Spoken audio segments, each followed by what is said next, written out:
Hey everybody, what's going on? It's Friday. You know what that means. Another Montreal Canadiens video. If you haven't already, hit that subscribe button. It's as easy as clicking in the bottom right-hand corner of this video.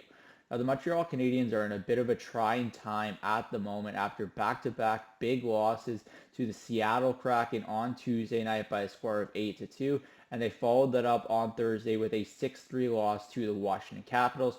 Through two periods against the Washington Capitals, I thought the Canadiens played a fine road game, but then as Martin St. Louis put it, in the third period, the Canadiens threw up all over themselves, and that was self-inflicted. It was they put their finger down their throat and they threw up everywhere, and that's exactly how I would look at that third period as well. The turnovers, the defensive zone play, it's just been an absolute mess right now for this group. It doesn't even seem like it's a talent issue anymore for this Montreal Canadiens team, as much as they need talent injected into the lineup to have some of these players finish some of these Lane Hudson passes, especially on the power play. It seems like it's more of an effort thing at the moment, and that's never a good thing within an organization that preaches a standard of hockey, especially when their head coach has kind of had those non-negotiables from the get-go. It just doesn't seem like at the moment this team is playing with a lot of effort, and that's a big concern when you factor in the culture that they want to put into this organization and how they want to move forward with this rebuild.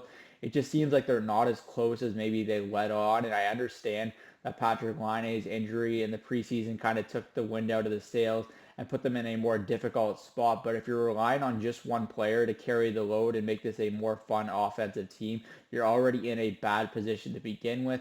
It's just the start of November, and it feels like it's not even premature to suggest that the Montreal Canadiens should already be looking at their draft board come June next year. And I think that's a big concern because you wanted to see them take a step. Maybe it's a little bit premature to suggest that already, but just there's really nothing that's going to keep this team competitive if they continue to put efforts like that out on a continued basis.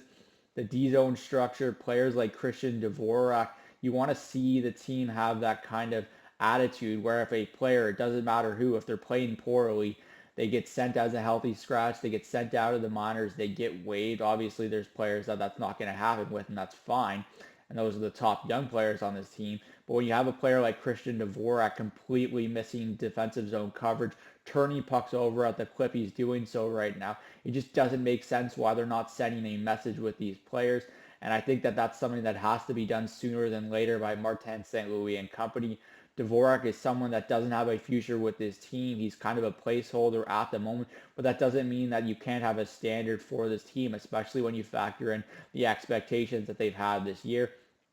I think Dvorak really needs to be given a wake-up call, especially when you factor in that the Canadiens would likely want to get something for him down the road at the trade deadline. But as of right now, his value is next to nothing, even for a center that usually teams go after come the trade deadline. So I just think there's a lot of concerning trends around this team, and I just didn't expect coming into the year that effort and that kind of compete level would be the number one thing I'd be looking at after Game 11 of the regular season. That's it for me today from Cook's Corner. As always, let me know in the comment section down below your thoughts on what you've seen of late from the Montreal Canadiens. I'm Zach Cook. We'll see you later.